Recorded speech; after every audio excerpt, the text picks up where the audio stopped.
1000 साल पहले की बात है। नैमिषारण्य स्थान पर बहुत सारे ऋषि मुनि, हजारों ऋषि मुनि रोज यज्ञ अनुष्ठान व्रत पूजा पाठ को किया करते थे। वहां के मुख्य प्रवक्ता सूत जी महाराज, सूत जी महाराज एक ऋषि मुनियों की उपाधि होती है, जैसे आज के समय में ऋषि मुनि की उपाधि है महामंडलेश्वर। पहले समय में सूत जी महाराज तो मुख्य प्रवक्ता, उन हजारों ऋषि मुनियों ने पूछा कि हे सूत जी महाराज, मानव कल्याण हेतु हमें कोई एक ऐसा व्रत पूजन, कोई एक ऐसा उपाय बताइए जिसको करने से मनुष्य को मनोवांछित फलों की प्राप्ति हो सके। तो सूत जी महाराज कहते कि हे ऋषि मुनियों, तुमने मानव कल्याण के लिए बहुत अच्छी बात पूछी, तो सुनो। सतयुग के समय में यही प्रश्न नारद जी ने विष्णु भगवान जी से भी पूछा था कि हे प्रभु, मानव कल्याण के लिए कोई सुख शांति देने वाला कोई सूक्ष्म पूजन बताइए जिससे मनुष्य को सुख शांति मिल सके। वह प्रतिदिन सुनने की हमारी इच्छा है। तो सूत जी महाराज ऋषि मुनि के लिए बतला रहे हैं कि कैसे नारद जी ने विष्णु भगवान जी से पूछा था कि एक समय घूमते फिरते हुए श्री स्वर्ग के तपस्वी ब्रह्मचारी, श्री स्वर्ग के तपस्वी ब्रह्मचारी, जिसे पृथ्वी लोक में आ पहुंचे, जिसे पृथ्वी लोक में आ पहुंचे, श्री ब्रह्मा जिसे पृथ्वी लोक में आ पहुंचे, जिसे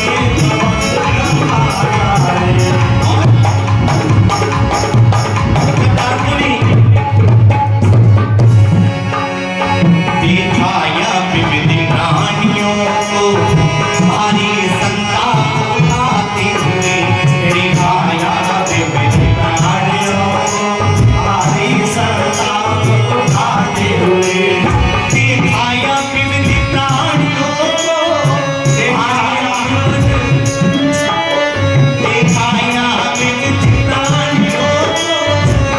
दिखाया विविध प्राणियों को भारी संताप उठाते हुए,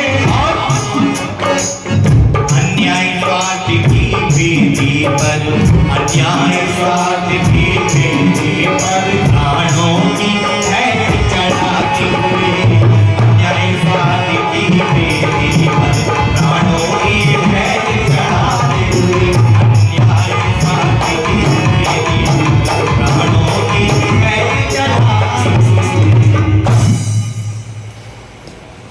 सतयुग के समय में नारद मुनि जब पृथ्वी लोक का भ्रमण कर रहे थे, आकर के नारद मुनि ने क्या देखा?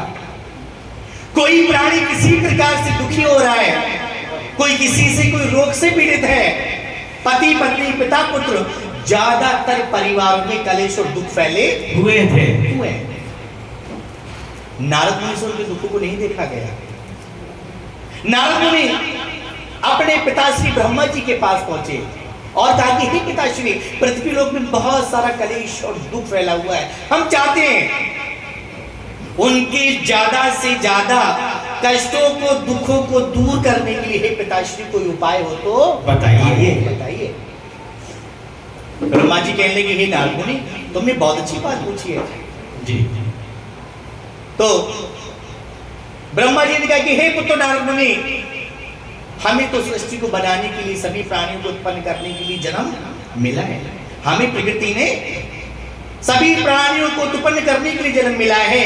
इन प्राणियों के पालन और पोषण करने वाले तो विष्णु भगवान है, और इन प्राणियों की रक्षा करने वाले कौन है? भोलेनाथ है, शंकर भगवान है। तो हम तीनों को प्रकृति ने अलग अलग रूप में जन्म दिया है।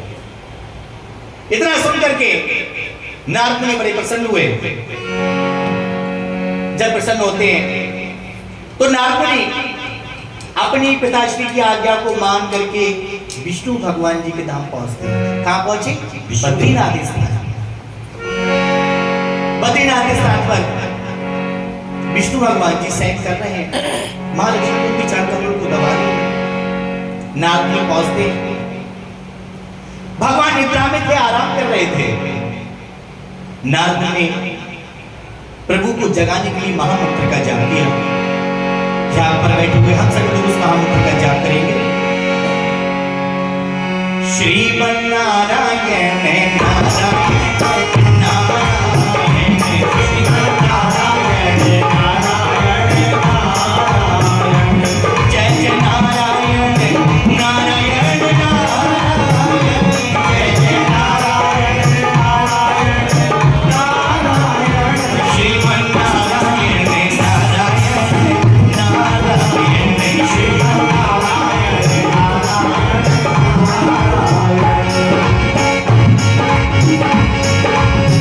श्री राधे गोविंद भजमन श्री राधे श्री राधे गोविंद भजमन श्री राधे और श्री राधे गोपाल राधे श्री राधे गोपाल राधे श्री राधे राधे श्री राधे गोविंद भजमन श्री राधे श्री राधे गोविंद भजमन श्री राधे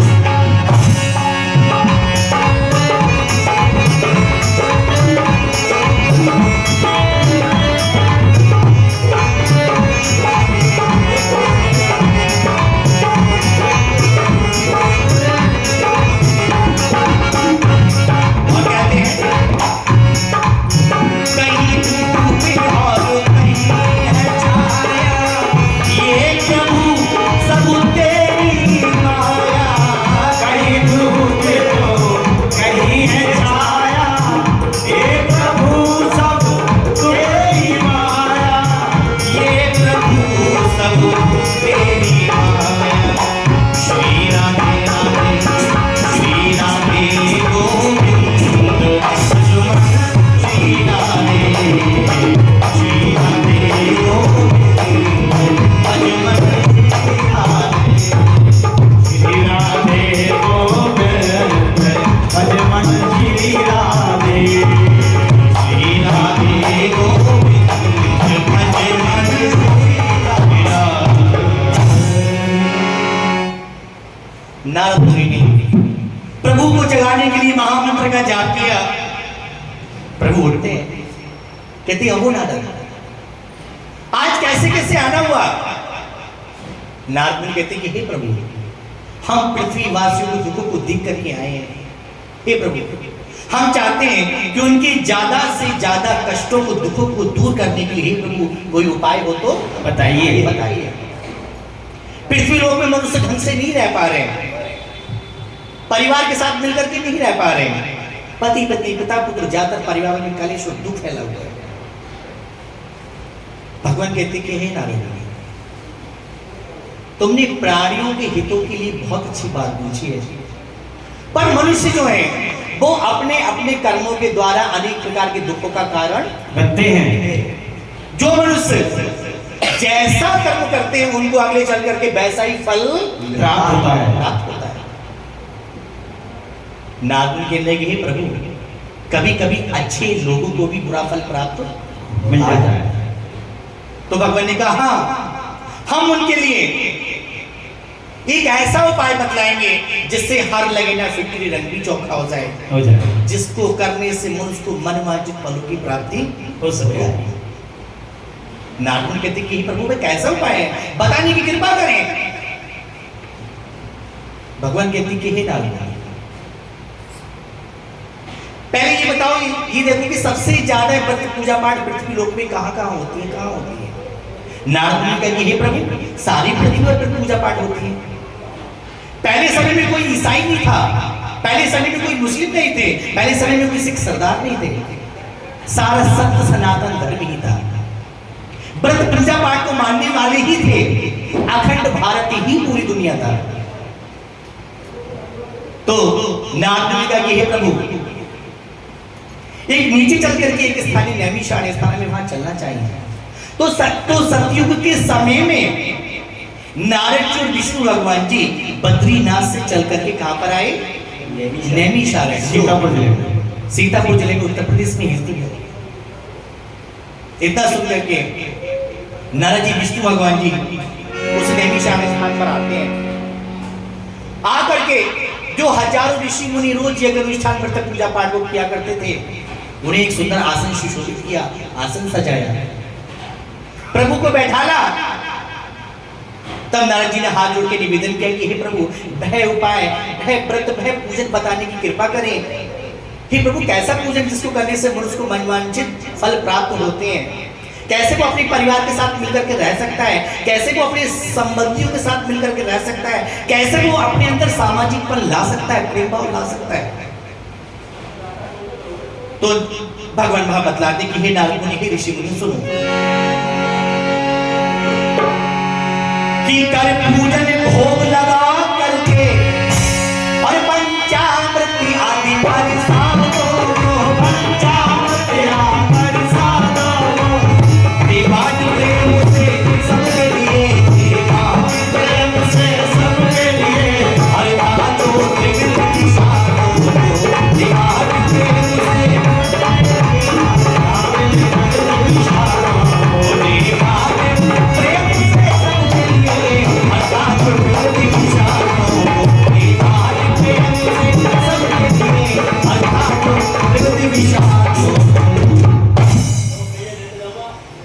तब भगवान ने बताया कि हे नारद मुनि, हे ऋषि मुनि, सुनो कि वे कैसा पूजन है। भगवान बतलाते हैं, हे नारद मुनि, जो कोई मनुष्य सत्य व्रत कथा को करेंगे, किस चीज को करेंगे? सत्य व्रत कथा। सत्य व्रत कथा का मतलब क्या हुआ? ये नहीं कि हम केले के पत्ते का हमने मंदिर बनाया, चौकी सजाई, भगवान जी की घंटी की पूजा कराई, पूजा हो गई, ये नहीं। सत्य व्रत कथा का मतलब हुआ कि सत्य व्रत को अपने अंदर धारण करना, अच्छाइयों को अपने अंदर धारण करना, सत्य बोलना, एक दूसरे के प्रति प्रेम भाव रखना, सामाजिकपन रखना, संस्कारों में रहना, ये सत्य व्रत कथा हुई। ये सुनकर के सभी ऋषि मुनि बड़े प्रसन्न हुए जी। जब सभी ऋषि मुनि बड़े प्रसन्न होते हैं, प्रसन्न होकर के जब प्रभु ने उपदेश दिए, ऋषि मुनि प्रसन्न होते हैं। ऋषि मुनियों ने भगवान जी का वहां भजन कीर्तन किया, जैसे आप बैठे हो सब लोग भजन कीर्तन कर रहे हैं। भगवान जी का मंत्र उच्चारण के द्वारा पूजन किया गया, जैसे हम लोगों ने भगवान जी का शुरू में पूजन किया। क्या किया? पूजन। आंटी जी क्या किया हमने? पूजन किया। पूजन का क्या तात्पर्य है, क्या महत्व है? पूजन का तात्पर्य हुआ पू माने पुकारना, जन माने हम सब मिलकर, हम सब लोग मिलकर के जो ईश्वरीय शक्ति को पुकारते हैं, जो सकारात्मक सोच, सकारात्मक वस्तु को, चीज को पुकारते हैं, भाई हमारा पूजन कहलाता है। कहते कि कर पूजन भोग लगा करके पंचामृत आदि प्रसादों को और दे बाट प्रेम से सभी के लिए हरता जो त्रिविध प्रसादों को। भगवान के प्रसाद को खाने से मनुष्य के जीवन में 3 प्रकार के दुख होते हैं, दुख दूर हो जाते हैं। मनुष्य के जीवन में कितने प्रकार के दुख होते हैं? 3 प्रकार के मुख्य दुख होते हैं। कौन कौन से? दैहिक, दैविक और भौतिक। दैहिक मतलब शारीरिक कष्ट, बीमारियों से भरा हुआ, हर किसी को होता है। दूसरा भौतिक, देवी कष्ट। देवी मतलब अकाल पड़ना, भूकंप आना, बारिश हो जाना, ये देवी कष्ट है। भौतिक कष्ट आजकल के सुख संसाधनों का न हो पाना। तो ये तीनों प्रकार के कष्ट भगवान जी के व्रत पूजन को करने से दुख दूर हो जाते हैं। ये सुनकर के ऋषि मुनि बड़े ही प्रसन्न हुए। तो सभी ऋषि मुनि ने मिलकर के वहां भगवान जी के प्रसाद की तैयारी की। गाय पलती थी, गाय का दूध मंगाया, पंचामृत का साथ मिला करके, शक्कर मिला करके पंचामृत तैयार किया गया। आटा रखा था, उसको भूंज लिया, शक्कर मिला करके कसाक को तैयार किया। सभी लोगों ने भजन कीर्तन किए। अंत में सभी ने मिलकर उस प्रसाद का वितरण किया।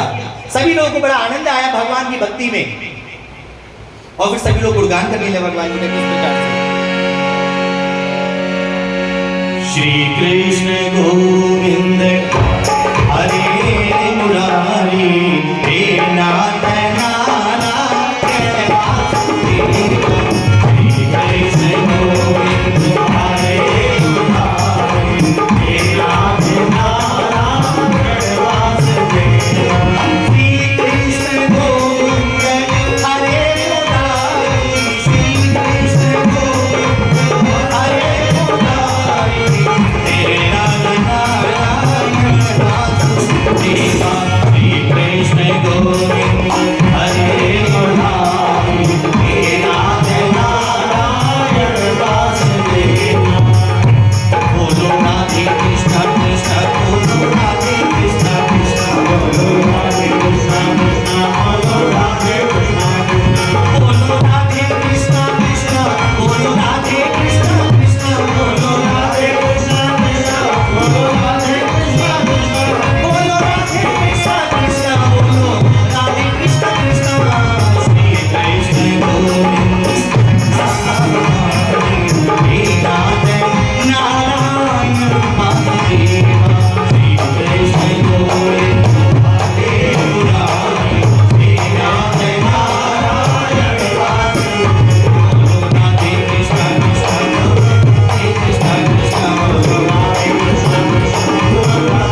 सभी ऋषि मुनि बड़े प्रसन्न हुए और प्रसन्न होकर के नारद मुनि, इसकी बेस बढ़ाओ, इसकी बेस इस वाली की, नारद मुनि और विष्णु भगवान जी, इस वाली की बेस बढ़ाओ इसकी। नारद मुनि और विष्णु भगवान जी बेस बढ़ाओ। उस नैमी शरण स्थान से काशी नगरी जाने को तैयार बेस बना दो, बेस हो जाते हैं। गहरी करो, गोल करो भाई। कि ऋषि मुनि बोलो, एक साथ बोलो, मेरे सभी भाग मिलकर बोलो, मेरे सभी भाग मिलकर बोलो। क्या बोलो? पहला अध्याय समाप्त हुआ, पहला अध्याय समाप्त हुआ, श्री सत्यदेव की जय बोलो। पहला अध्याय समाप्त हुआ, श्री सत्यदेव की जय बोलो।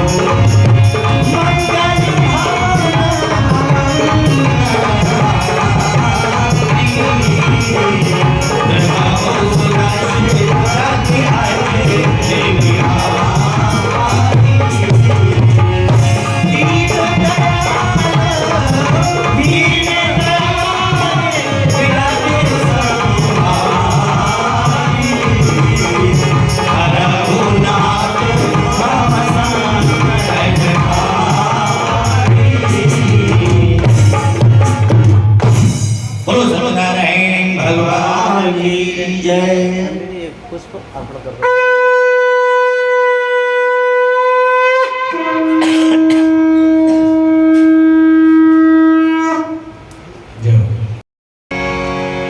विष्णु भगवान जी की कथा का तीसरा अध्याय।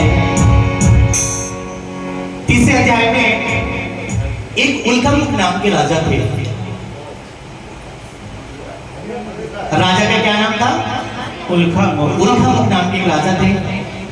वह राजा बड़े ही सख्त वक्त और जितेंद्रिय थे। प्रतिदिन तीर्थ स्थानों पर जाते थे, गरीबों को धन दे करके उनके कष्टों को दूर किया। ऐसे उनकी पत्नी भी कमल के समान मुख वाली थी। कहा गया है महाराज के एक मृदुनयनी सुंदर रानी, महाराज के एक मृदुनयनी सुंदर रानी, वह अपने पति पारायण करता, विकुप्रेमी पति की रानी, वह अपने पति पारायण करता।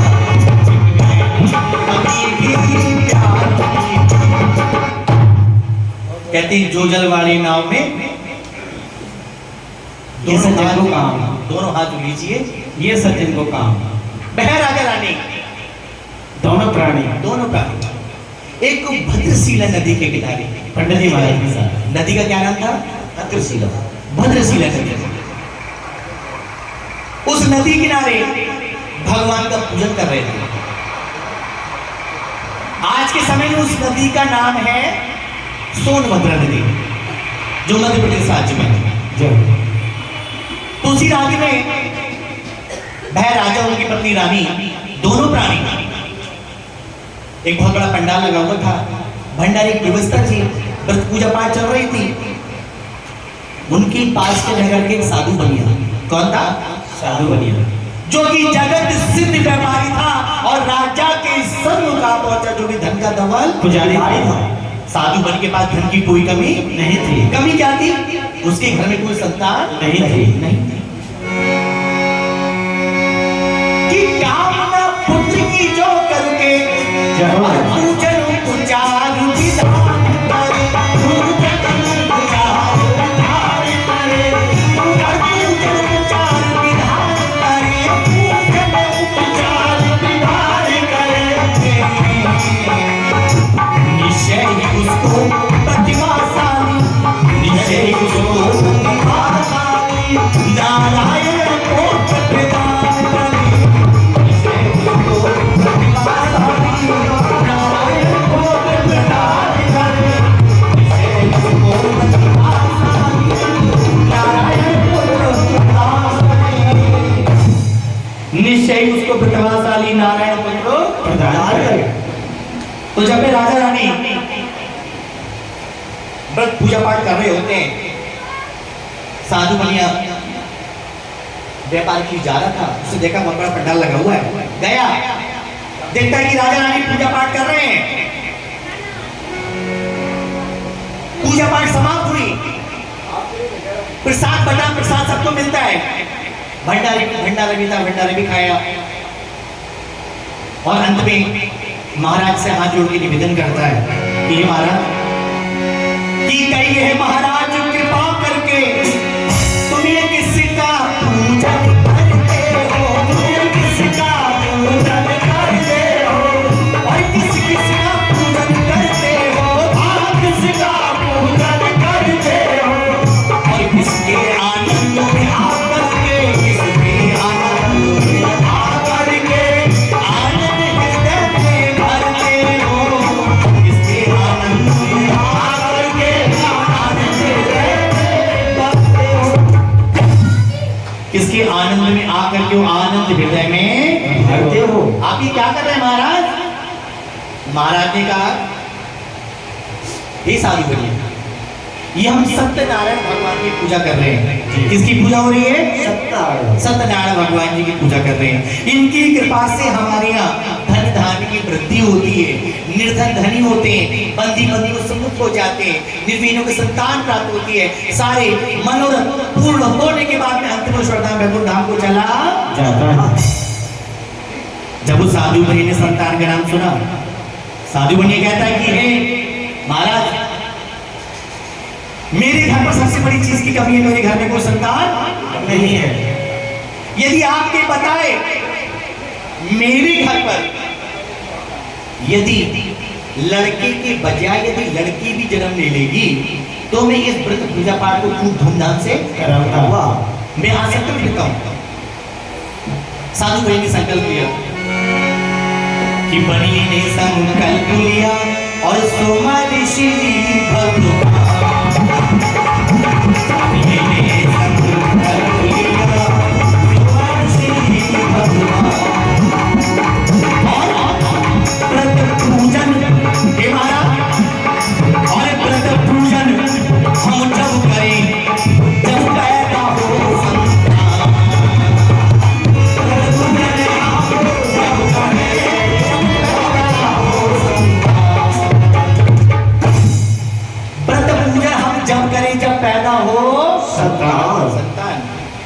जब उन्होंने ऐसा कहा, जब पैदा हो संतान, घर आए, घर आकर के उन्होंने अपनी पत्नी से कहा, आंटी जी, पत्नी का क्या नाम था साधु बनी की? लीलावती। कहती कि हे लीलावती, आज हम एक ऐसी व्रत को देख करके सुनकर क्या है संतान प्राप्त होती है, देखो हम उसका प्रसाद भी लाए हैं, हम सत्यव्रत कथा का संकल्प लेकर के आए हैं। लीलावती ने कहा, हे साधु महाराज, हमारे ऐसे कहाँ भाग्य संतान प्राप्त होता है, हमारी शादी को तो 20 साल हो गए।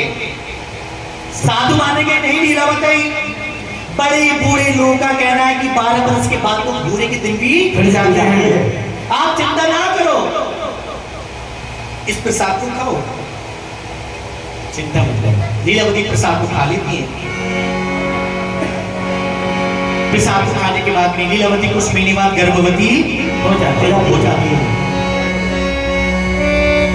और 9 महीने के भीतर और जब प्रसव काल भी आता है, जब प्रसव काल भी आता है, जब प्रसव काल भी आता है, जब प्रसव काल भी आता है, देखो कन्या ने जन्म लिया, देखो कन्या ने जन्म लिया और इनका बहुत ही आशा है, देखो कन्या ने जन्म लिया, इनका बहुत ही आशा है, देखो कन्या ने जन्म लिया, इनका बहुत ही आशा है, देखो कन्या ने जन्म लिया, ये इन प्रभु की माया है। कन्या पैदा हो जाती है, कन्या का जन्म हुआ, कन्या का 11वें दिन नामकरण संस्कार हुआ। जी क्या करा? 11वें दिन नामकरण संस्कार हुआ।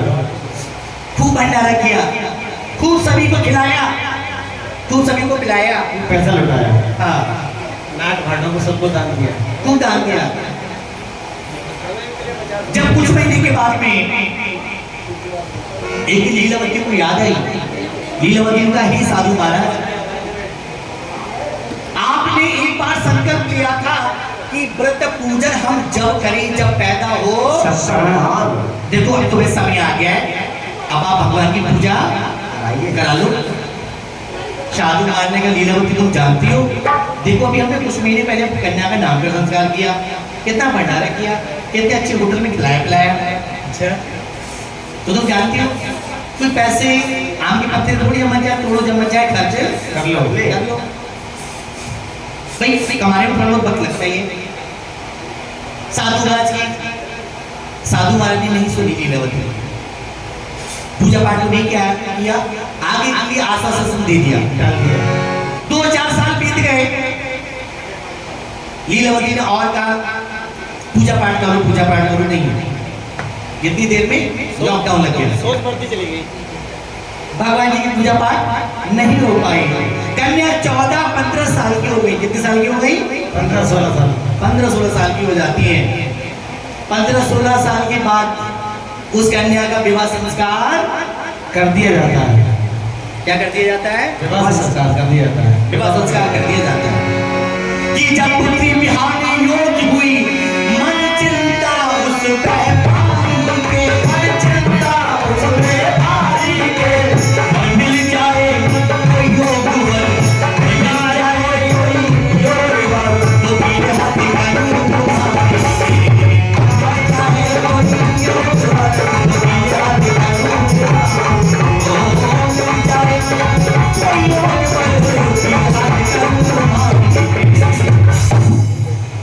कन्या का विवाह संस्कार हो गया।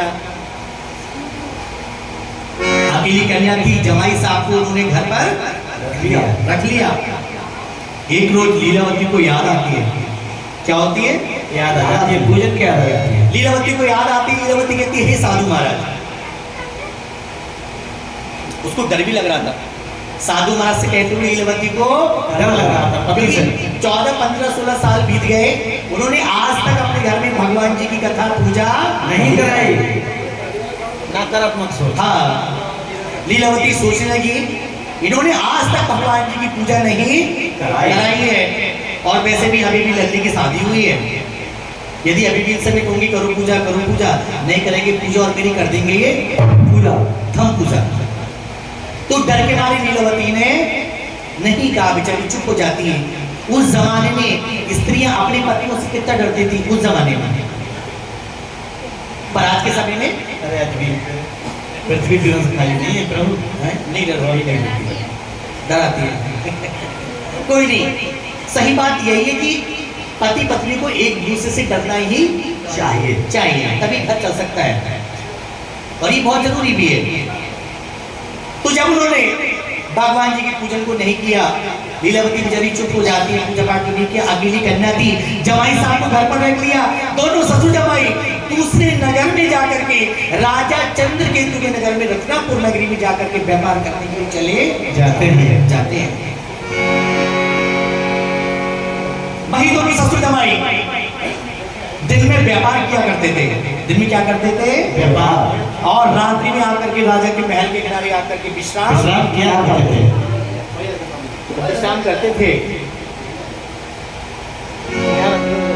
एक रोज कुछ चोर राजा का धन चुरा करके भाग रहे थे।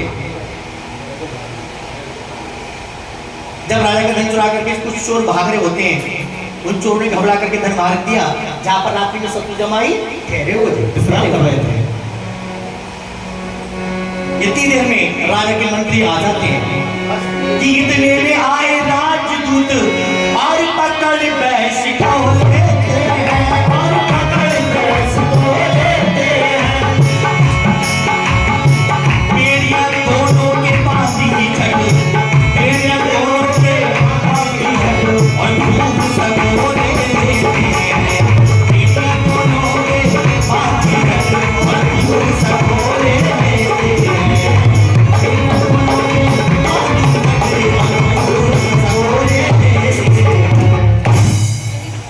बेड़ियां हाथ पैरों में डाल करके राजा के दरबार में लाया गया। कहा कि हे राजन, इन दोनों चोरों ने आपका धन चुराया है। आप हमें आज्ञा दें, हम इनको कठिन कारावास में डाल दें और इनको अधिक से अधिक दंड प्रदान किया जाए। करें। तब कहा कि अधिक से अधिक दंड प्रदान करें। व्यापारी लोग साधु बनी कहने लगे, ही महाराज हम तो व्यापारी हैं, व्यापार करने के लिए आए थे, हम यहाँ पर व्यापार करने के लिए आए थे, ना कि चोरी। हमने आपका धन सामान नहीं चुराया है। पर मंत्री लोग कहने लगे कि हे राजन, ये दिन के तो व्यापारी है परंतु रात के चोर बड़े ही, और आपकी आंखों में धूल जोकर सब संपदा ले जाए।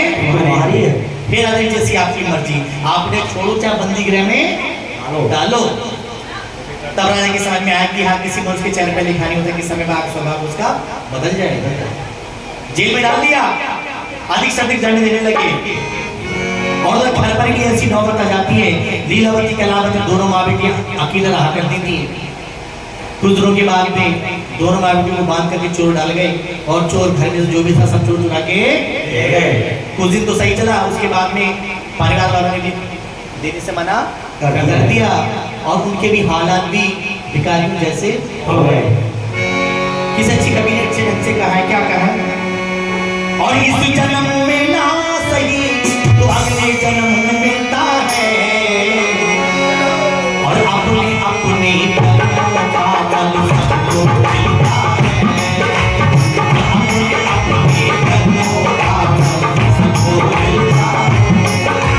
कैसे जन्म में ना सही, प्रगति हासिल देख रही है हम लोगों में, जैसा हम करेंगे वैसा ही हम पाएंगे। अगली जन्म की तो बहुत दूर रही, इसी जन्म में सब कुछ पाएंगे।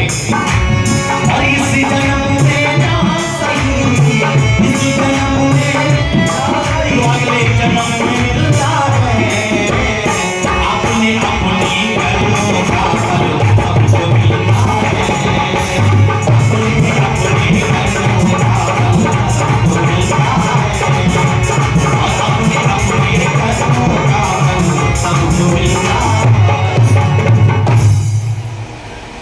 तो भाई दोनों माँ बेटियां, उनके भी हालत कुछ दिनों के बाद भिखारियों जैसे हो जाते हैं। भिक्षा मांग करके माँ बेटियां गुजारा करने लगती हैं। उधर जेल में पड़े हुए ससुर जमाई कुछ महीने व्यतीत हो गए। एक दिन की बात है, लीलावती ने कहा कि हे कलावती कन्या, देखो रात्रि काल होने वाला है, कुछ जाकर के मांग लाओ। कलावती कन्या गांव में पहुंचती है कुछ भोजन मांगने के लिए।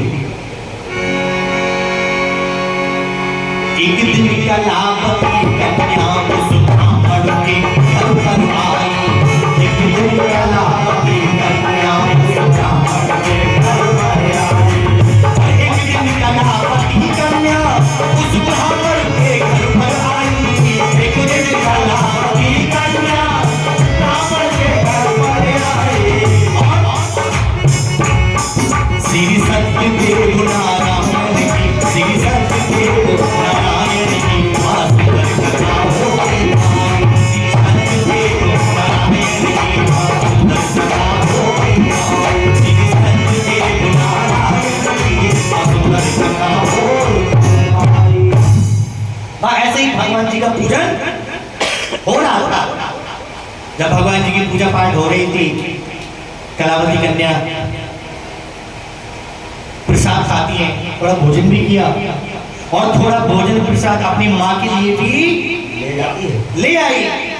घर पहुंचते पहुंचते रात्रि हो जाती है।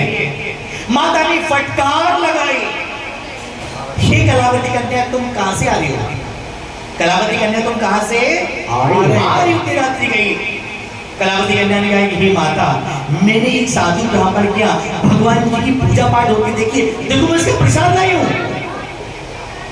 जैसे ही माता को दिखाया पंचामृत और प्रसाद, वैसे ही माता को आ गई उस दिन की याद।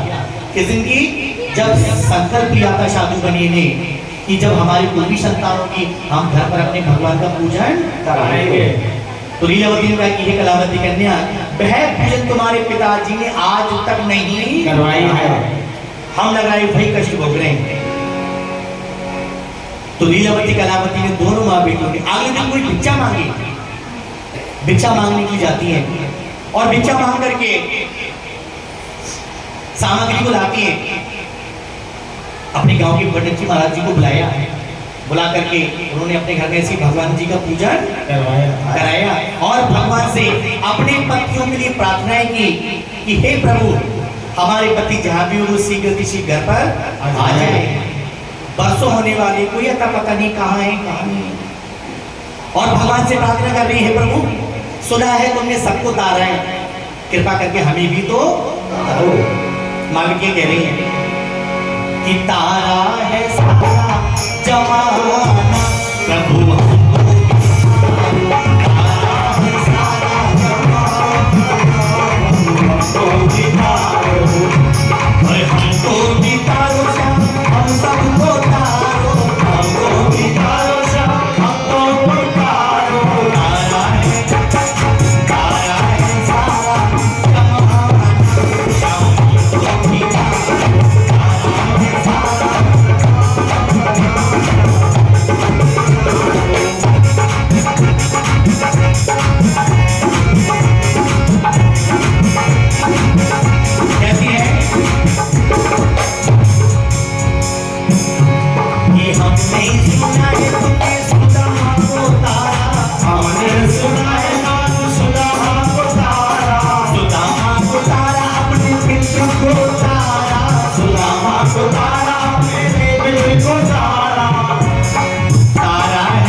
भगवान जी का गुणगान करती है, प्रार्थनाएं करती है, प्रभु प्रसन्न हो जाते हैं। दया प्रसन्न हो गए त्रिलोक धनी, आनंद स्वभाव जन सुखदाई, और सारी बातों को भूल गए जब आनंद सा दया आए। जैसे अपने बच्चों की गलतियों को माँ बाप भूल जाते हैं, ऐसी प्रभु भी हम सभी बड़े बड़ों की गलतियों को भी भूल जाते हैं। तो उसी रात्रि में राजा चंद्रकेतु को स्वप्न में दर्शन हुई, जैसे कोई दंडी बाबा जी उनसे कह रहे हो कि हे राजा चंद्रकेतु, तुम्हारे धन को सामान को चुराने वाले सच्चे चोर तो कोई और है, ये तो व्यापारी हैं, आपके नगर में व्यापार करने के लिए आए थे, इनको प्रातःकाल छोड़ देना, विदा कर देना। राजा प्रातःकाल उठता है, प्रातःकाल की सभा जोड़ी, सभा में रहते हुए अपने दोनों को छोड़ दिया जाता है। दरबार में बुलाया, जितना सामान धन उनके पास था उससे और दुगना तिगना सामान धन दे करके उनको वहां से विदा कर दिया, और वही दोनों बनियों लोग अपने घर में चलने के तैयार हो जाते हैं। कि ऋषि मुनि बोलो, एक साथ ही बोलो, मेरे सभी हाथ मिलकर बोलो, मेरे सभी हाथ मिलकर बोलो। तीसरा अध्याय समाप्ति हुआ, तीसरा अध्याय समाप्ति हुआ, श्री सत्यदेव की जय हो। तीसरा अध्याय समाप्ति हुआ, सत्यदेव की जय हो। तीसरा अध्याय समाप्ति हुआ, सत्यदेव की जय हो। बोलो विष्णु भगवान की जय।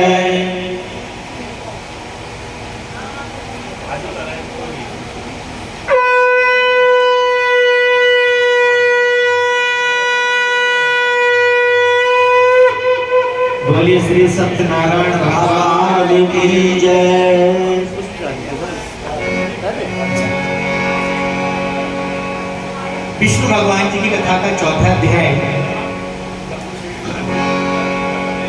जब वही दोनों ससुर जमाई अपने घर को चलने के लिए तैयार हो जाते हैं, राजा ने उनको खूब सारा सामान भी दान दिया। तो सामान दान देते हैं, अपने घर को चलने के लिए तैयार हो गए। 2-4 दिन की यात्रा करते करते अपने नगर के समीप आ गए। उनके नगर से वही नदी पड़ती थी, भद्रशिला नदी, जिस नदी का आज के समय में नाम है सोनभद्रा नदी। तो नदी के समीप पहुंच जाते हैं। नदी को पार करने के लिए नाव का सहारा लेना पड़ता है। पहले जमाने में पुल वगैरह, कोई ब्रिज वगैरह बना हुआ नहीं था। सामान रख दिया, यात्रा आरंभ करने वाले थे। इतनी देर में दंडी बाबा जी नदी किनारे आ जाते हैं, परीक्षा लेने के लिए आ गए। भगवान आते, भगवान पूछते हैं कि भगवान बोले हे साधु, और क्या भरा तुम्हारी नदिका में, क्या भरा तुम्हारी नदिका में, और क्या भरा तुम्हारी नदिका में, क्या भरा तुम्हारी नदिका में। साधु बोला हे भगवान, साधु बोला हे भगवान, और लता पत्रा मेरी नदिका में। साधु बोला हे भगवान, लता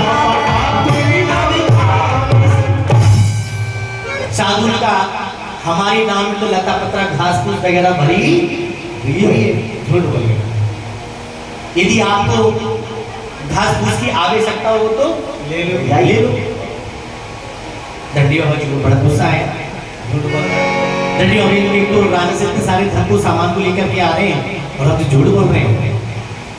तो दंडी बाबा जी ने कहा कि हे साधु बनिए तो सुनो कि तुम्हारा वचन असत्य न हो, असुर करके हमारा अपमान किया।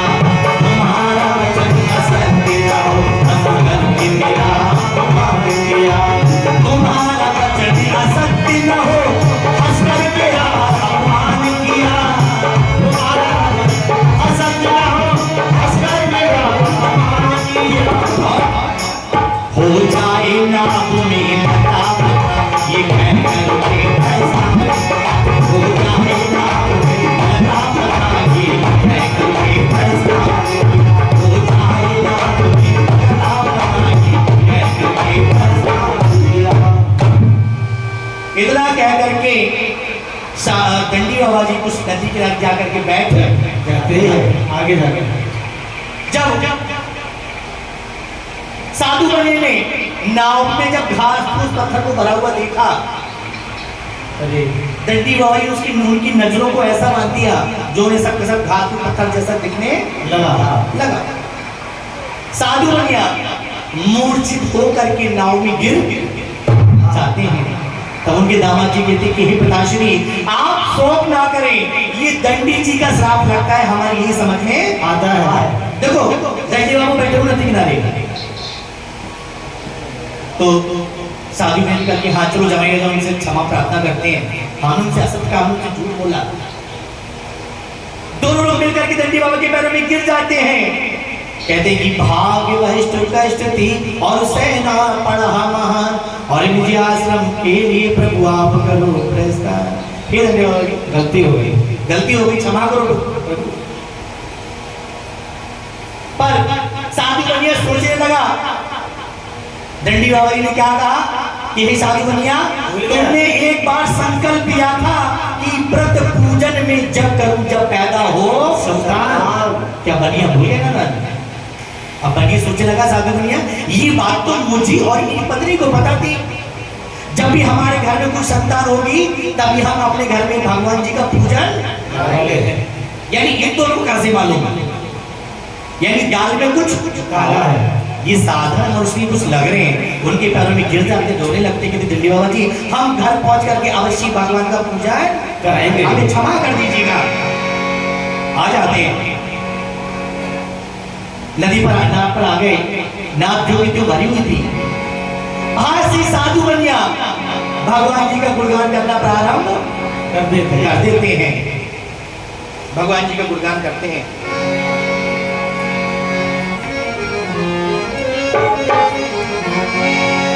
किस प्रकार से करेंगे प्रभु?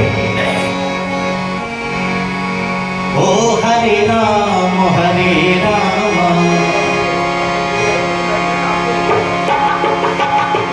हरे कृष्णा हरे राम हरे राम हरे कृष्णा हरे राम हरे राम हरे कृष्णा हरे कृष्णा हरे राम हरे कृष्णा हरे कृष्णा हरे राम हरे राम हरे कृष्णा हरे कृष्णा ओ हरे राम हरे राम हरे कृष्णा हरे कृष्णा ओ हरे राम हरे हरे कृष्णा हरे कृष्णा हरे राम हरे कृष्णा हरे कृष्णा। भाई साधु बनिया भगवान जी का गुणगान कर तू यात्रा प्रारंभ कर दी। नदी के उस पार पहुंचते हैं। नदी के दूसरे किनारे पर उनका नगर, उनका गांव बसा हुआ था। गांव वालों से कही, गांव वालों घर जाकर सूचित कर दो कि जमाई राजा साधु महाराज बहुत सारा धन सामान लेकर के नदी किनारे आए हुए हैं। उन्होंने आपको बुलाया है। गांव के आदमी खाकर घर आए। घर आकर के क्या देखा कि पूर्णमासी का दिन था। भगवान जी की पूजा चल रही थी। जब पूजा पाठ चल रही होती है, पूजा पाठ चलते हुए गांव का आदमी आता है, कहता है लीलावती कलावती ऐसा है, नदी किनारे जमाई राजा साधु महाराज आ गए, उन्होंने आपको बुलाया है, चलो। लीलावती ने कहा पंडित जी महाराज से, पंडित जी महाराज ऐसा है, जितनी भी पूजा हो गई उसको समाप्त करो, बची बची पूजा बाद में आकर के कर लेंगे। क्योंकि नदी किनारे लल्ली के पापा जी आ गए। कौन आ गए? लल्ली के पापा जी। लल्ली के पापा जी आ गए। पापा नहीं, पिताजी। उस समय पिताजी बोलते थे ना। अच्छा। तो जब उन्होंने कहा पापा जी आ गए, पिताजी आ गए, तब पंडित जी महाराज के लीलावती ऐसा है, थोड़ी देर और को भोग लगा के आरती करके चली जाना। लीलावती ने कहा पंडित जी महाराज सोचिए तो, बरसों में आ रहे हैं, वो बरसों में ऐसा है तो जब तक तुम कन्या से पूजा पाठ कराते रहो, इतनी देर में उनको वहां से बुला के लाती हूं। जब लीलावती वहां से चली जाती है तो कलावती से भी नहीं रहे हैं। कलावती भी कहने लगी कि हे पंडित जी महाराज। पंडित जी महाराज ने कहा हाँ तुम भी कहो। कलावती कहने कहती कि हे पंडित जी महाराज, जरा नदी किनारे हमारी भी वो आ गए, हमारी भी वो आ गए। तो वो का बहाना मिला के वो भी वहां से चले गए। जब लीलावती कलावती गई उधर को, तो पंडित जी महाराज गए अपने घर को। मोहल्ले पड़ोसी सब अपने अपने घर को चले, क्या करते हैं? चली जाते हैं। तो जैसे ही लीलावती कलावती नदी किनारे पहुंचती हैं, वैसे ही आता है आंधी और तूफान, नहीं जैसे ही लीलावती कलावती नदी किनारे पहुंचती है, नदी में अचानक से बाढ़ आ जाती है, आंधी तूफान आ जाता है। जमाई राजा जो सामान को उतार रहे थे, ज्यादातर सामान को उतार चुके थे, थोड़ा सामान रह जाता है और जमाई से पानी में नाव डूब जाती है। किस कारण? जिस कथा को छोड़ करके आती कलावती कन्या,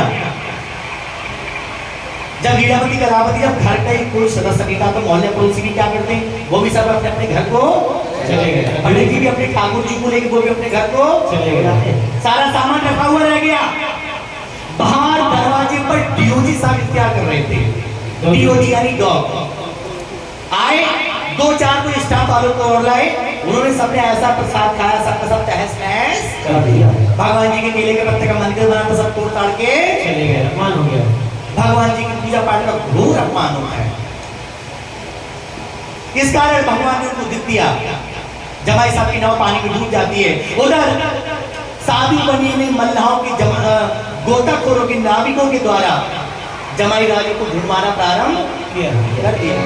किसी अच्छे कवि ने क्या कहा है कि पल से पल में क्या हो जाता है, कुछ पता नहीं। कबीर का कि पल से पल में क्या हो जाए और मानव तेरे शरीर का कुछ पता नहीं।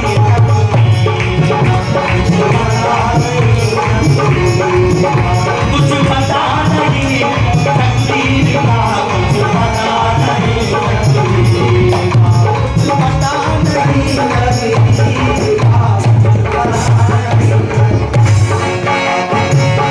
कहते हैं प्रेरणा में परम हुए, राजा भरत की 4 पुत्र हुए थे, 2 आज्ञा प्रभु बन हो गए। राजा भरत के 4 पुत्र हुए थे, 2 आज्ञा प्रभु बन हो गए। यानी 2 तो शहरों में अयोध्या में रुके रहे और 2 वन वन भटक रहे। राजा महाराजा उनके प्रभु राम लक्ष्मण जी नंगे पैर वन में भटक रहे। राजा दशरथ के 4 पुत्र हुए थे, बिन आज्ञा को बन हो गए। राजा दशरथ के 4 पुत्र हुए थे, बिन आज्ञा को बन हो गए। वन में जाके सबने देखा, वन में जाके सबने देखा, महाराज के फकीर का कुछ पता नहीं तकदीर का, कुछ पता नहीं। आगे बता दो।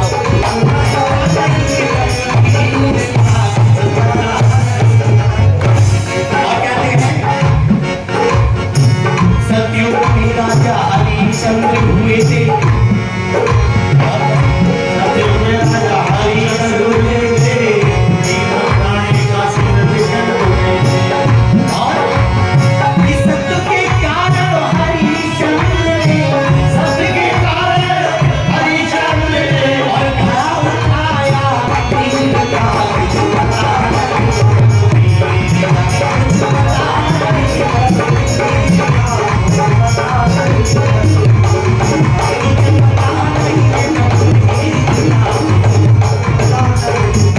तकदीर का,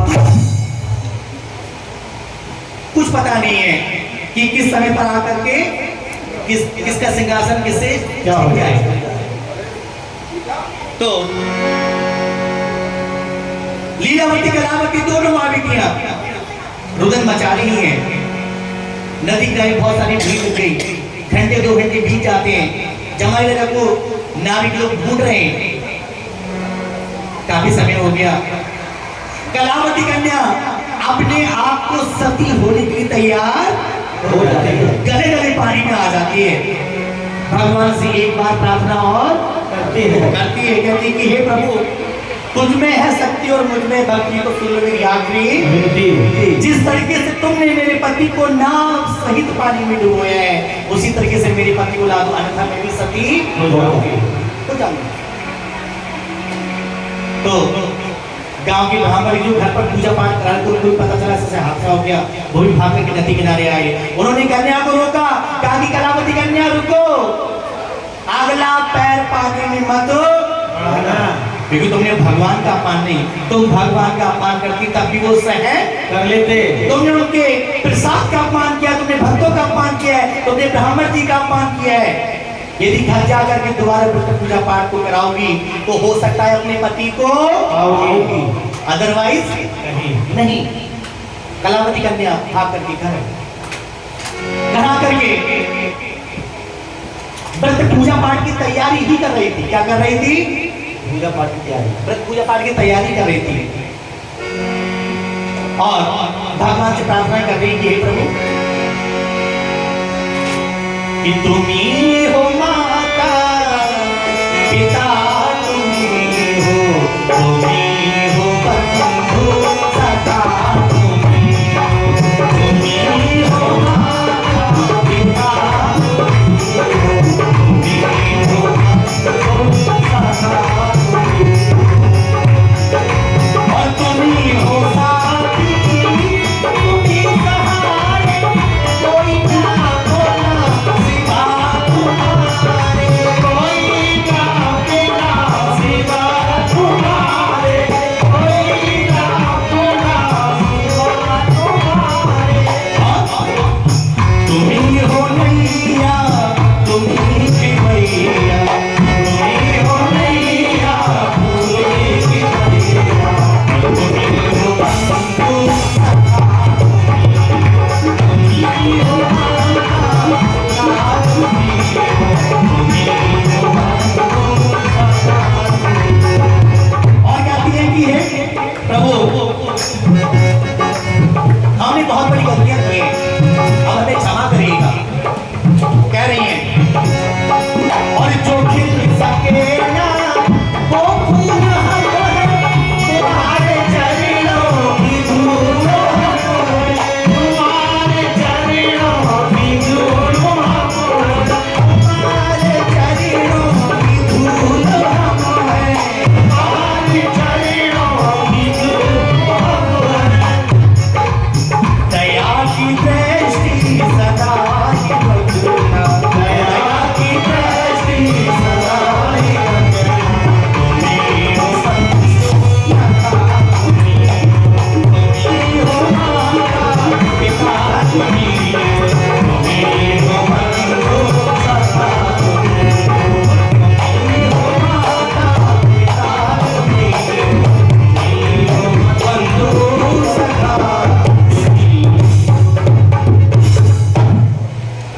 भगवान से प्रार्थना की, भगवान प्रसन्न हो जाते हैं, जमाई रघु को ढूंढ लिया जाता है। 1-1.5 किलोमीटर आगे जाकर के नाम से मल्ला लोग ढूंढ लेते हैं, बेहोशी के हालत में मिल जाते हैं जमाई रघु। वैद्य लोग को बुलाया जाता है, उन्हें स्वस्थ किया जाता है, और सभी लोग घर लेकर के आते हैं। और घर ला करके जब कुछ दिनों के बाद में जब पूर्ण रूप से स्वस्थ हो जाते हैं, तो साधु बनिया अपनी जमाई राजा से अपने परिवार के साथ में खूब धूमधाम से ऐसे ही भगवान का पूजन करवाते हैं। और वो भी भगवान जी की मतलब पूजा पाठ को करवाते अपनी जमाई कन्या के लिए खूब सारा धन संपदा छोड़ करके अंकलेश्वर धाम बैकुंठ धाम को चले जाते हैं। ऋषि मुनि बोलो एक साथ बोलो, एक सभी भाग मेरे सभी भाग मिल खड़े बोलो। क्या बोले? चौथा अध्याय समाप्त हुआ, चौथा अध्याय समाप्त हुआ, श्री सत्यदेव चौथा अध्याय समाप्त हुआ, श्री सत्यदेव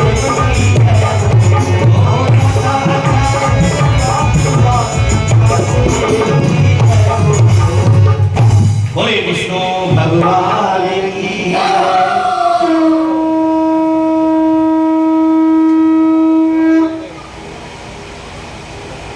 बजा दे ओरिजिनल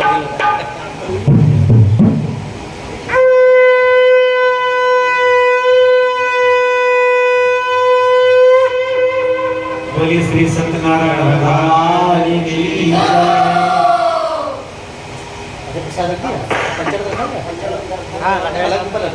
एक कटोरी में कर लो, स्टील वाली कटोरी में। विष्णु भगवान जी की कथा का 5वां और अंतिम अध्याय है।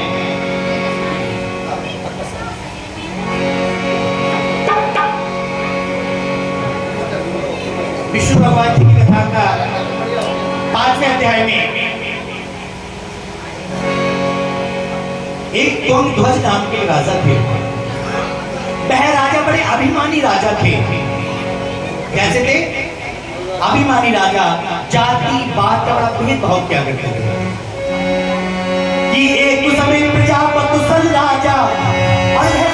मनमज शासन करता था, मैं मनमज शासन करता था।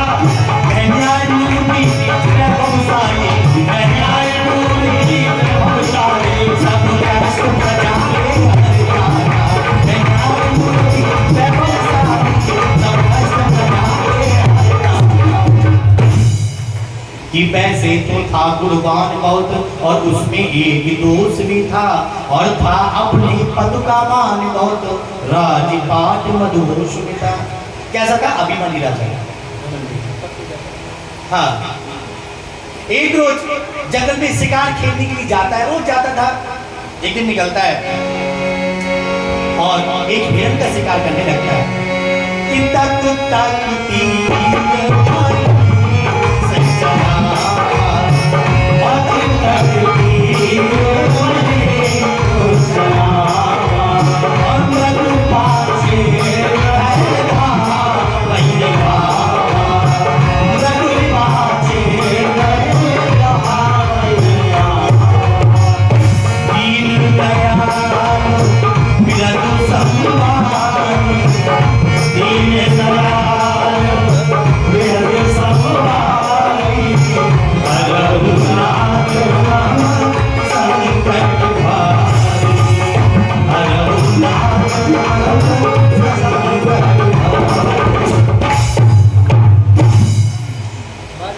जब मैं शिकार खेलने के लिए जाता है, हिरण का शिकार करने लगा।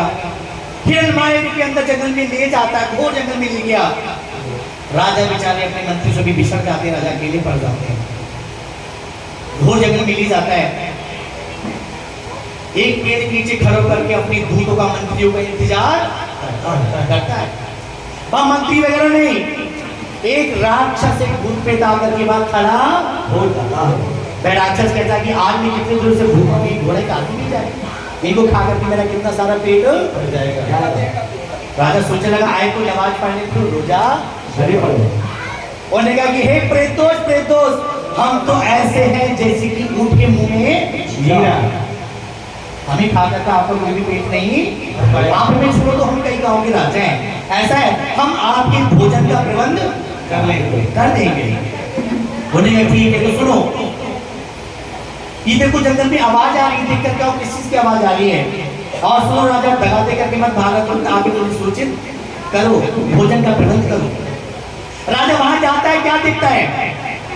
एक बहुत बड़ा पीपल का पेड़, उस पीपल के पेड़ के नीचे कुछ ग्वाले भगवान का पूजन करते हैं।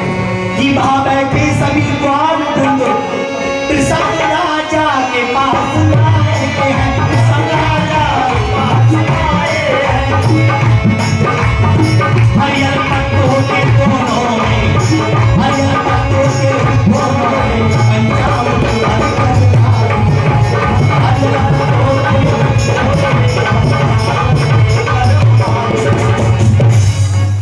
और उस सघन विशाल वृक्ष के नीचे कुछ ग्वाले पूजा करते थे, और श्री सत्यदेव नारायण का श्रद्धा से पूजन करते थे। जब लगातार ये पूजा ग्वाले जब तक पूजा पाठ वहां कर रहे होते, पंडित जी मारने कहीं ग्वाले भैया देखो आज हमारी वन में राजा साहब आए हुए हैं, देखो उनको प्रसाद दिया। ग्वाले प्रसाद लेकर के जाते हैं, एक पत्ते में पंचामृत लिया, एक पत्ते में प्रसाद लिया, लेकर के गए ताकि राजन ये प्रसाद है, आज हमने भगवान की पूजा कराई है। अब राजा को आता है गुस्सा, राजा कहता है पता नहीं किसकी जाति के लोग कहां से प्रसाद दे रहे हैं, भागो यहाँ से। डांट फटकार लगा दी, उस ग्वालों के हाथ से प्रसाद उन्होंने नहीं लिया। और ग्वाले मिल जाए, डर के मारे भाग गए कि राजा साहब जेल में न डाल देगा। और राजा को भी उस राक्षस से बचना था, वो भी अपने नगर को लौट आया। राक्षस को बहुत देर हो गई, आवाज लगाता है राजा दोस्त, तुम्हारा राजा दोस्त का कोई नामो निशान नहीं था। राक्षस सोचने लगा, ही दगाबाज राजा, तू तीनों लोगों में छिपा होगा तब भी तुम मुझसे नहीं छिपो पाएगा।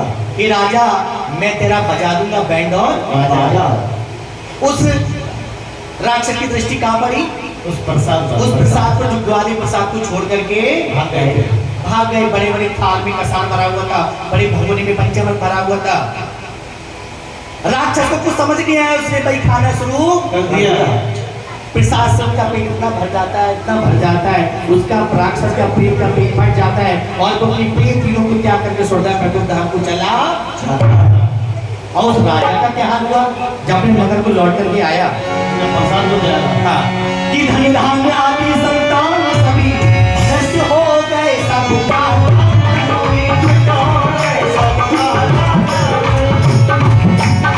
मैं अभिमानी राजा आग बसा, मैं अभिमानी राजा आग बसा, देखो माया अभिमानी राजा आग बसा, देखो माया चक्कर में राजा आग बसा, देखो माया। जब मैं राजा अपने नगर को लौट करके आते हैं, क्या देखा कि 2-4 घंटे जो शिकार खेलने की जंगल आए थे, उसी समय दूसरे राज्य के राजाओं के राज्य पर आक्रमण करके भी चले जाते हैं। जिससे उनके राज्य की बहुत सारी क्षति धन संपदा नष्ट होती है। कई सारे पुत्र उनके घायल हो जाते हैं, मंत्री घायल हो जाते हैं, नगरवासी घायल हो जाते हैं। जब धन संपदा नष्ट हो जाती है तो मैं राजा भगवान का वही राजा सोचता है कि हमने अब भगवान का अपमान किया, भगवान की पूजा पाठ का अपमान किया, यह भी भाई दुख मिला है। अपने मंत्री का जंगल आया, जंगल आकर उसी पेड़ के नीचे आता है, वो जो थालों में कसार पंचामृत भरे हुए थे वो सब का सब राक्षस खा के तो चला गया, पर थोड़ा बहुत जो भी बचता है भोज भाज करके खाता है। और जब लॉर्ड नगर में आता है तब कुछ दिनों में उसका सब कुछ ठीक ठाक सामान्य हो जाता है। तो वह राजा भी अपने महलों में भगवान जी के प्रति पूजा पाठ को करवाने लग जाते हैं और अब थोड़ी सारी सुबह को धो करके अंत में स्वर्ग वैकुंठ धाम को चले जाते हैं। तो जो 2-2,500 साल पहले नैमिषारण्य स्थान में ऋषि मुनि सूत जी महाराज जी के द्वारा ये व्रत पूजा पाठ सुन रहे थे, उन ऋषि मुनियों ने कहा कि हे सूत जी महाराज, ये कथा प्रसंग सुन करके बड़ा हमें आनंद आया कि किस प्रकार से नारद जी ने विष्णु भगवान जी से मानव कल्याण के लिए सत्यनारायण कथा को, सत्यव्रत कथा को प्रभु से पूछा था। अब हमें ये और बतलाइएगा कि जो जो इस कथा के पात्र थे वो अगले जन्मों में कौन हुए, इतना और बतलाइए प्रभु। तो सूत जी महाराज बतला रहे, सुनो। था सदानंद अति श्रेष्ठ मित्र जिसने सत्य का ध्यान लगाया था, सत्य का ध्यान लगाया था।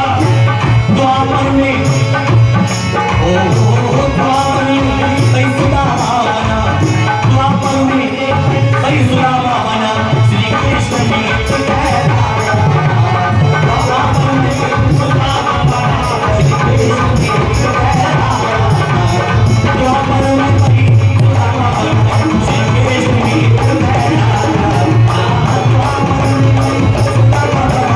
श्री कृष्ण सदानंद नाम के ब्राह्मण द्वापर को जाकर के कौन हुए? सुदामा जी। और कहते कि लकड़हारा कौन हुआ? कि लकड़हारा त्रेता युग में राज निषाद हुए, लकड़हारा त्रेता युग में वीरों के राज निषाद हुए। और भगवान राम के दर्शन से, भगवान राम के दर्शन से, और जिसको परम वैराग हुए, भगवान राम के दर्शन से, जिसको परम वैराग हुए। उनका राजा दशरथ मनकर श्री रघुनाथ के भक्ति हुए, उनका राजा दशरथ मनकर श्री रघुनाथ के भक्ति हुए।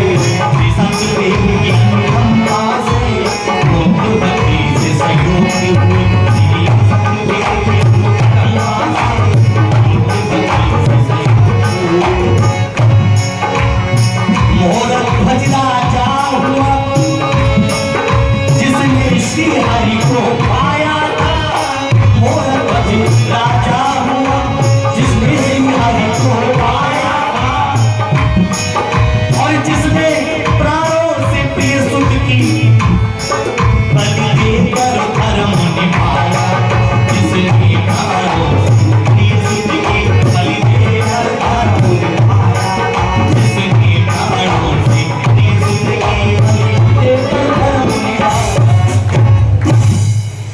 सतानंद नाम के ब्राह्मण द्वापर युग में जाकर के सुदामा जी, लकड़हारा त्रेता युग में जाकर के वीरों के राजा शांतराज जी, साधु बनिए राजा भोरध्वज हुए। लकड़हारा वीरों के राजा शांतराज जी और त्वंग नाम के राजा, वो राजा स्वयं मनु राजा हुए। जिन जिन लोगों ने ज्यादा से ज्यादा पूजा पाठ को किया वो लोग अपने क्षेत्र के प्रसिद्ध व्यक्ति के रूप में प्रसिद्ध हुए। हम सभी लोग भगवान सत्यनारायण जी की कथा कराते हैं। क्या कराते हैं? सत्यनारायण की कथा। ये हम लोगों ने आज सत्यदेव भगवान जी की कथा की। सत्यनारायण यानी सत्य ही नारायण है, सत्य ही ईश्वर है।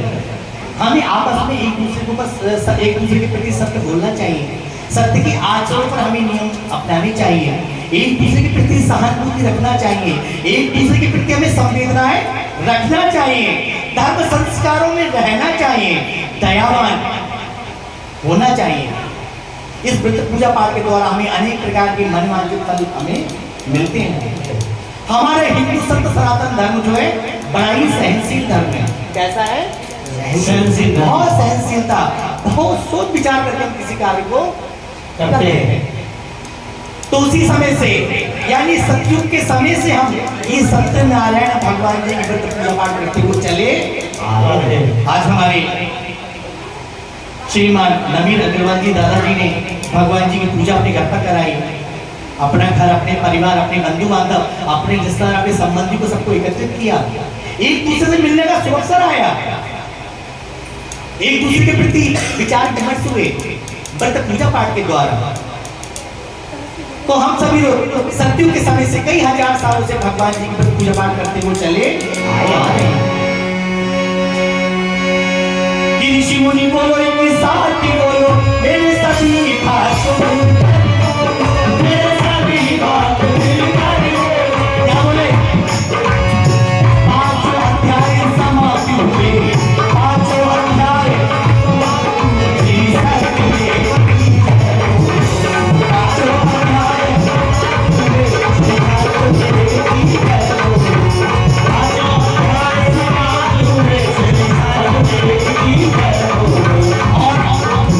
और किसी भांति सत्यनारायण का जो भी पद ध्यान लगाता है, जो भी पद ध्यान लगाता है और सुनता है प्रेम से सत्य कथा, सुनता है प्रेम से सत्य कथा है, चारों प्रभात तुम्हारा है, सुनता है प्रेम से सत्य कथा है, कथा समाप्त होत है, सुनो भी हनुमान, कथा समाप्त होत है, सुनो वीर हनुमान, और चौकी है रघुनाथ की सदा करे कल्याण, चौकी है रघुनाथ की सदा करे कल्याण। सब लोग मिल जाएंगे। मंगल भवन अमंगल हारी, मंगल भवन मंगल हारी, प्रभु सुदर्शन अजय बिहारी, प्रभु सुदर्शन अजय बिहारी, दीन दयाल हिरक संभारी, दीन दयाल हिरक संभारी, हरहु नाथ संकट हारी, हरहु नाथ संकट हारी। बोले विष्णु भगवान की बोले जय, सत्यनारायण भगवान। भगवान की जय।